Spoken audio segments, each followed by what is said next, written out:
Introduced from the beginning of Herda space station, officially introduced through 1.4 update with the introduction of Topaz during the continuous mission, jolted awake from a winter dream. IPC had been there since the beginning of the story, but what are they, what do they do, and what do they want? Today, this video will be covering one of the factions that follows the Aeon of Preservation, Tlepov, Interstellar Peace Corporation. I'm your down-to-earth Honkai Star Rail enjoyer Icicle, and I read Honkai Star Rail lore and secrets so that you don't need to blow up your mind just to find a piece of readable items in the corner of the hidden room. The Interstellar Peace Corporation, abbreviated as the IPC, is the largest intergalactic corporation responsible for the economy of the entire cosmos. They are a company created to support the Aeon Tlepov. To outsiders, the IPC is an enormous consortium advocating free trade. From a business perspective, the IPC is a business that issues money and monopolizes resources. From a startup perspective, the IPC is a selfless support group dedicated to the Aeon of Preservation. It's as if the IPC exists whenever there's a transaction. In fact, almost all business transactions in the cosmos are based on the credit system created by the IPC. If one were to compare interstellar trade to a sports competition, the IPC would be the top athletes as well as the sports, the venue, and the rules themselves. Due to the absolute dominance over wealth and relentless expansion, it has given the IPC the image of conspiratorial business dictatorship. But the IPC pays little attention to lowly ambitions such as dictatorship, allegedly, because its spirit hasn't wavered since its creation. Give everything to the Ember Lord Tlepov. Today, the IPC is divided into 7 major departments, but the use of the word department can no longer encompass the astounding scale of this pan-galactic enterprise. In actuality, every IPC department would often control dozens or even hundreds of civilized worlds of various scales and have billions of workers employed in a hereditary manner. These 7 major departments are the Marketing Development Department, currently led by the former nameless Oswaldo Schneider. The Marketing Development Department is responsible for bringing worlds into the IPC's commercial sphere network and spread the influence and will of Tlepov, the Preservation. The Business Consolidation Department. This is the largest department of the corporation, led by board member Madam Scarred Eye, consisting of 45% of the headquarters' total staff. After the Marketing Development Department finishes established relations between the IPC and a new world, this department is handed over the subsequent business operations. They are also responsible for managing the IPC's delivery system, setting prices on products, and maintaining the IPC subsidiary facilities and inventory. The Strategic Investment Department. The Strategic Investment Department has the second most visionary department in the IPC. Their investment often stretch across dozens or even hundreds of Ember areas. They have an elite team of non-performing asset liquidation specialists, the 10 Stonehearts. The department is responsible for major businesses and investment deals across a number of planets, such as the one we know, Yarilo 6 and Penacony, and actively liquidating the bad debts caused by the Stellaron. Operations are split into various teams, each being led by a member of the 10 Stoneheart. Diamond is the head of the Strategic Investment Department and leader of the 10 Stonehearts. The Building Material Logistics Department. Founded as Ember Lord Support Team by Louis Fleming and Dongfang Qixing to gather supplies as an offering to Tlepov. It was rearranged into the Building and Material Logistics Department when the support team's influence began to rapidly expand. In the present, the department is the most ancient among the 7 departments and continues to carry out its duty of shipping building materials to Tlepov under Taravan Keen, the current director of the department. The Technology Department. It is heavily tied with the Intelligentsia Guild, turning their research and discoveries into commercial projects. The current director Yabuli is also noted to have connections with the Council of Mundanities within the Intelligentsia Guild that rouses intrigue, often inspires waves of speculation. The Talent Motivation Department. Unlike other departments, the Talent Motivation Department is currently directed by two individuals, Zazat and Yan Shiluo. And forgive me, I don't know how to pronounce this character's name. If you know how to pronounce this character's name, please leave it down in the comments. For now, I'm just gonna call him Zazat. Members of the department are responsible for recruiting, training, and transporting employees of the IPC through the Cosmos. The Talent Motivation Department serves as a hub of communication which many intergalactic projects collaboration is conducted with their respective stakeholders. The Traditional Project Department. When one industry's trade falls below a certain percentage threshold in the pan-galactic commerce, it will be removed from the duties of the Business Consolidation Department and handed over to Director Arida of the Traditional Project Department. With its mediocre performance, the Traditional Project Department is hardly appreciated in the IPC. However, there is also the view that the true elites are concentrated in this department, where they silently conduct businesses that have withstood the test of time.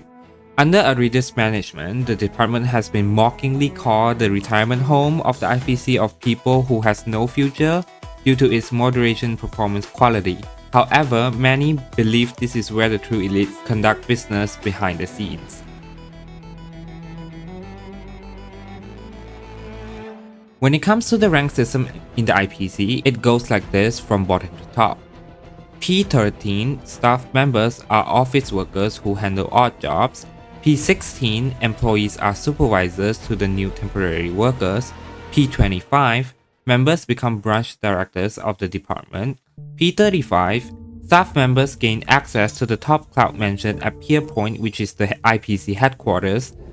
P40 employees gain the right to purchase fate bonds that represents Louis Fleming's affirmation of the staff member. P44 to P46 is given to a senior managers working directly under the department heads. P47 designates candidates for the board member position and are typically the department's head leader. P48 to P50, the highest ranks reserved for department heads, who are board members of the corporation. The leadership of IPC is still vague. Currently, out of 7 board members, only 4 members' identity is known to us. I'm gonna go in the order of lowest rank to the highest rank. Zazat and Yan Shiluo. Both are the head of Talent Motivation Department. Not much is known of Yan Shiluo's influence in the department, only that he comes from the Xianzhou Alliance and has an unclear stance towards Xianzhou.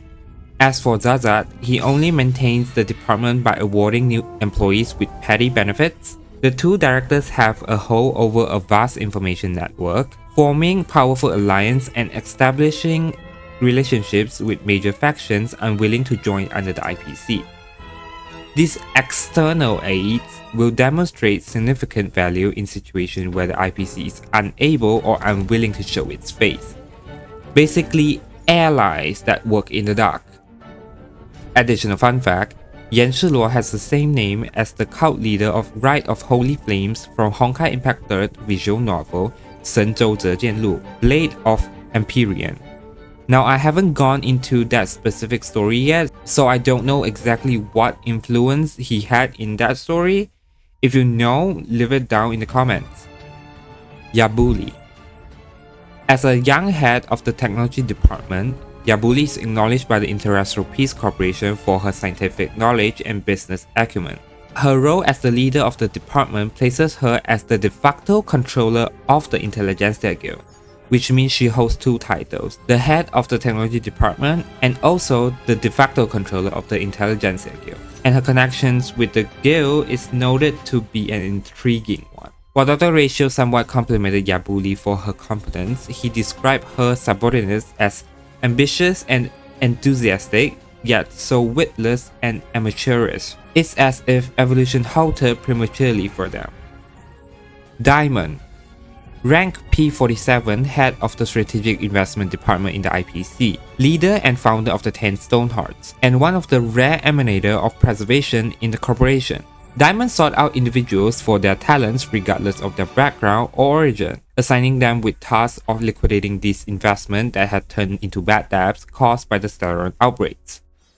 Oswaldo Schneider. Bear with me with this one. Oswaldo Schneider is rank P47, head of the Marketing Development Department and a former member of the Nameless. Even after leaving the Nameless and joining the IPC, he still holds strongly to the view of Trailblaze. Oswaldo is described as a passionate and hot-blooded young man, particularly in his belief towards Klepov the Preservation, which, along with his expansionist ideals, resulted in notoriety of both him and his department. Oswaldo's personality convinces the IPC to recruit him as he's willing to change his persona based on others around him. I don't know how I feel about that. Although inexperienced and one of the younger department heads, especially in contrast to other directors, through his marketing strategy, many new worlds joined the IPC's business structure to obtain the right to operate the Cosmic Big Lotto. His successful business strategy led to the Business Consolidation Department to adopt his product vision, and many within the IPC to believe he will soon rise to the ranks of the 7th Board of Directors, if not for his lack of experience and absence of available positions. This next part includes spoilers for the 2.2 Trailblaze mission, Aventurine and Boothills' background story. If you want to skip it, jump to the timestamp on the screen. Sigonia 4. When Oswaldo first took charge of the Marketing Development Department, one of the 3 major issues he addresses was the operation on Sigonia 4, which had troubled the department for multiple Amber eras. Under the department's guidance, the Sigonians successfully signed and established the Sigonian Sovereignty in accordance with the Interstellar Peace Charter, securing a legislative seat at the Interstellar Congress. However, due to prejudice among Sigonian parliamentarians, the Afghans and Katagans were excluded from the sovereignty and subsequently banished to the desert. To avoid responsibility for future conflicts between the two clans, the Afghans were declared autonomous. As hostility between the two clans continued under the banishment, the Katagans conspire a mass killing of the Afghans on Kakava, an important festival for the Afghans. Despite the IPC's promise to aid the Afghans against the attack, they failed to intervene, resulting in thousands dead or missing. This event marked the end of the Afghan tribe, which is Aventurine's tribe. While the second Kataka Afghan extinction event has left a stain on the work of the Marketing Development Department, the operation was still considered successful. Arrogant Efasho. To secure claim over the Black Ore, a crucial strategic resource of the IPC, Oswaldo led an operation on Arrogant Efasho. Facing both time constraints and resistance from the locals, he incentivized his crew with the promise of reward for the first person to acquire the resource, while also permitting the use of military force against the population to bring civilization to this world. According to the planetary records of Arrogant Efasho, the locals who roamed and farmed the land for generations were wiped out by an unknown disaster. The survivors, mostly frail elderly and youth, now only sheltered in smaller and smaller reservations. To this day, that black ore is still used in massive quantities as a rare metal to creating devastating weaponry, and is shipped out to more and more planets on fleets of IPC transport ships. Basically, use military weapons to attack planet and take their resource to make more military weapons. The Galaxy Ranger Boothill, a survivor of Arrogant Efasho, is currently looking for Oswaldo for vengeance. Despite efforts to locate him through official announcement and middle managers, Oswaldo's whereabouts remains untraceable, resorting to tracking down IPC members who share his disdain for him. Boothill follows the IPC spaceship sailing towards Penacony, and there he finds Aventurine and tries to track down Oswaldo from him. Xianzhou Luofu. At some point after IPC allied with the Xinzhou Alliance, the latter later conducted an investigation to determine if they would pose a threat to them in the future. Of the department heads and other higher-ups, Oswaldo was notably the only one that was considered a high threat to the Alliance, being noted for his inexperience, zealotry, and an expansionist. Taravan Keen. Rank P48, the director of the Building Material Logistics Department and one of the 7 board directors of the Interstellar Peace Corporation. He is also one of the few verified emanators of preservation in the IPC alongside with Diamond. Taravan is unsympathetic and uncompromising, willing to prioritize market dynamics over fairness or affordability for others, despite taking the role as the head of the Building Material Logistics Department, whose primary goal is to transport materials to Karpov and is comprised of the most ardent followers. It's unknown whether he is a believer of preservation or not. During Topaz's mission on Yarilo 6, the head of Strategic Investment Department, Diamond, convinced Taravan to lend his support in favor of the project regarding business on Penacony, after the Interastral Peace Corporation received an invitation to a banquet from the family. Madam Scar Eye, rank P48, head of the Business Consolidation Department, and one of the 7 board directors of the Interastral Peace Corporation. She is described as a woman with a long and narrow scar cutting through her left eye and an intimidating, commanding presence. And that's all we know about her. Arida, rank P48 and above. He is the only board member currently known to be above P48. He is the head of the Traditional Project Department. He's a kind and amiable old man, according to rumors from the transport fleet from the ports of the retirement planets. Arida became deeply invested in a show about Tuso Detective after the Traditional Project Department acquired the disc due to poor sales. After replaying the show consecutively for 63 system hours, the staff suspected that the talented detective protagonist might have reminded him of his powerful past in his younger years. Historical figures. Louis Fleming. Louis Fleming is one of the founders of the Interastral Peace Corporation alongside Dongfang Qixing. Louis Fleming is a man famous for 700 and so Amber Eras. He is the founder of the Interastral Peace Corporation, a bona fide lifetime member of the board of directors, and the only person who had attended all 14,600 board meetings in history. He is also the most powerful person in the universe after the Aeons allegedly. As the IPC's biggest stakeholder, Louis Fleming's wealth is now literally beyond count. Some are convinced that Louis Fleming is only a legend. No mortal body can possibly endure such an eternity. Some surmises that Louis is a name inherited by generations of the same family. Some believe Director Fleming is a myth deliberately maintained by the IPC. Some believe the man used his wealth to obtain immortality. Some claim Louis had turned himself into data and discarded his mortal shell. Some even say Director Fleming had already ascended and become a god. The official line from the Interastral Peace Corporation is that Louis Fleming had definitely existed and still exists. Apart from that, all other information about the man remains top-class secrets. Dongfang Qixing. Dongfang Qixing is the other founder of the Interastral Peace Corporation alongside Louis Fleming. He is also the creator of Credits, the galactic currency. Nearly 800 Amber Eras ago, Dongfang Qixing and Louis Fleming were part of a support team dedicated to supplying the Aeon Karpov with building materials for their war. Using their cunningness, they were able to expand the support team from a group that only purchased construction materials to a large business that bought all sorts of items to trade with other planets that have the resources they want. Dongfang Qixing realized that if they were the only ones in the trade business, they should be the ones to set the price of the merchandise.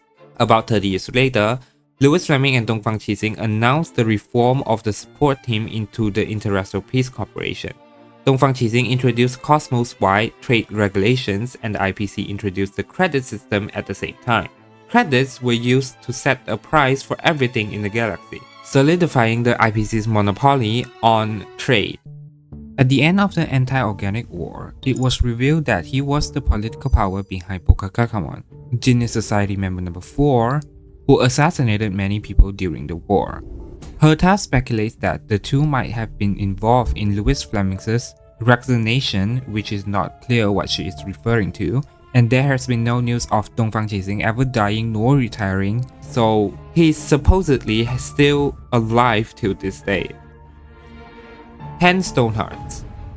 The 10 Stonehearts, officially known as Non-Performing Asset Liquidation Specialists, are a group of high-ranking Interastral Peace Corporation executives within the Strategic Investment Department operating under the leadership of Diamond. Its members' origins are varied, and their responsibilities and personalities differ. Both Jade and Opal have stated that the group is only united by a need to obtain what they want. With a void and desire to fill by said needs, Diamond picked each member to join him on their journey and made a promise to share his power equally to them, which would help satisfy some of their needs and ultimately help clip off when the war among the Aeons inevitably arrived. The group has a somewhat notorious reputation among the corporation, though many agree that Topaz is considered the least controversial of them, likely due to her disdain of business etiquette and a genuine desire to help others. While under Diamond's leadership, he allows the 10 Stonehearts to be independent on matters of the team's survival. Each member is given a name corresponding to their cornerstone, and they are generally called by this name rather than their actual name. The cornerstone are sacred stones that seal the authority of the Emanator of Preservation within them. The 10 Stonehearts can use the stone to obtain this share of authority and be granted with great power. It is said that the 10 Stonehearts must cut their cornerstone with their own will in order to allow its brilliance to radiate. Even a shattered cornerstone still can confer to a great amount of power. The 10 Stonehearts generally value their cornerstone more than their own lives, and each cornerstone gives different abilities to each Stoneheart. Since we don't have much information on the 10 Stonehearts, I'm gonna leave the members of the 10 Stonehearts out of this video and put them in a future video when we have more information on them. Until 2.4, these are all we know about the IPC. In summary, the IPC is not good people, obviously, but individually, not all of them is the bad ones. A little of my personal thoughts of IPC, the concept, the system, and how it integrates with the main story, and as an overall entity in the game, I like them a lot. This video was a summary of the Interstellar Peace Corporation so far in Honkai Star Rail. If you enjoyed this video, please leave a like and subscribe, and I'll see you on the next video. I'm your down-to-earth Honkai Star Rail enjoyer Icicle, and I read Honkai Star Rail lore and secrets so that you don't need to. 一切献给琥珀王 All for the Amber Lord.